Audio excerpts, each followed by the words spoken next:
আপনাদেরকে বলেছিলাম না আমরা একদিন জল জীবন মিশনের সম্পর্কে আলোচনা করব।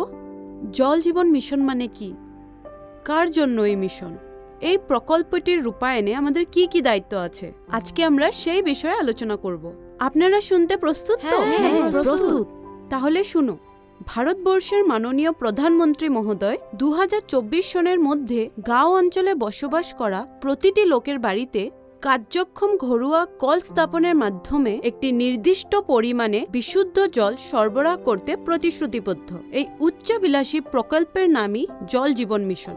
এই প্রকল্পের রূপায়ণের জন্য আসাম সরকার এবং দায়িত্বপ্রাপ্ত বিভাগগুলি অবিরাম প্রচেষ্টা চালাচ্ছে। এখন আমরাও এই প্রকল্পের রূপায়ণে সহযোগিতা করা উচিত।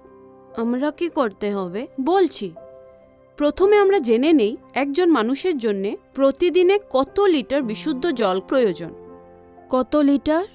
55 লিটার। আর জল জীবন মিশন এই নির্দিষ্ট পরিমাণের জল গ্রামে বাস করা প্রত্যেকটি বাড়িতে নিয়মিতভাবে যোগান দেয়।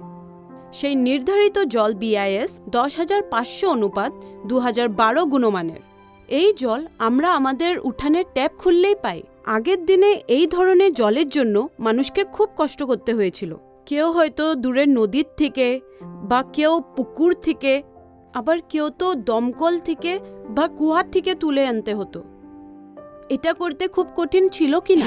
খুব কষ্ট ছিল। আপনাদেরকে সেই কষ্ট থেকেই রেহাই দিতে এই জল জীবন মিশন। কেবল কষ্ট থেকেই রেহাই পাবেন না, আপনাদের সময়ও বাঁচবে এবং স্বাস্থ্যও ভালো হয়ে থাকবে। কারণ জল জীবন মিশন আমাদের সুরক্ষিত এবং বিশুদ্ধ জলই বিতরণ করে। সুরক্ষিত এবং বিশুদ্ধ জল আমাদের স্বাস্থ্যের জন্য খুবই প্রয়োজনীয়। জলের জন্য টাকাও খরচ করতে হয়। অন্য উৎস থেকে সংগ্রহ করা জল আপনাদের খরচ এর থেকে বেশি বাড়িয়ে দিবে। এই বিষয়ে আমরা অন্য একটা মিটিংয়ে ভালো করে আলোচনা করব। জল জীবন মিশনের উদ্দেশ্য হচ্ছে অল্প খরচে দীর্ঘদিনের জন্য গ্রামে বসবাস করা প্রতিজন মানুষেরই প্রতিদিনে 55 লিটার করে বিশুদ্ধ জল ঘরোয়া কার্যক্ষম নলের দ্বারা যোগান দেওয়া। বুঝতে পারলেন? হ্যাঁ, বুঝছি। জল জীবন মিশনের প্রকল্পগুলিতে বিভিন্ন উৎস থেকে জল সংগ্রহ করা হয়। তারপরে পরীক্ষা করে সেই জল থেকে স্বাস্থ্যের জন্য অপকারী পদার্থগুলিকে বের করে বিভিন্ন পর্যায়ের মাধ্যমে জল শোধন করা হয়। তারা পানীয় জলে নির্দিষ্ট পুষ্টি আছে কি নেই সেটা পরীক্ষা করে। সমস্ত পরীক্ষার শেষে সম্পূর্ণ সুরক্ষিত এবং বিশুদ্ধ বলে নিশ্চিত হওয়ার পরেই এই জল বিতরণ করা হয়। সেই জন্য জল জীবন মিশনের জল ব্যবহার করলে আমরা অনেক রোগের থেকে রক্ষা পেতে পারি। বুঝেছেন তো? হ্যাঁ, বুঝছি। জল জীবন মিশনের জল সুরক্ষিত কি না সেটা পরীক্ষা করার জন্য প্রয়োজনীয় পরীক্ষার সরঞ্জাম সহ মহিলাদের 5 জনের দল থাকে, যারা মধ্যে মধ্যে বাড়িতে গিয়ে জলের গুণাগুণ পরীক্ষা করে। মানে ফিল্ড টেস্টিং গ্রুপ।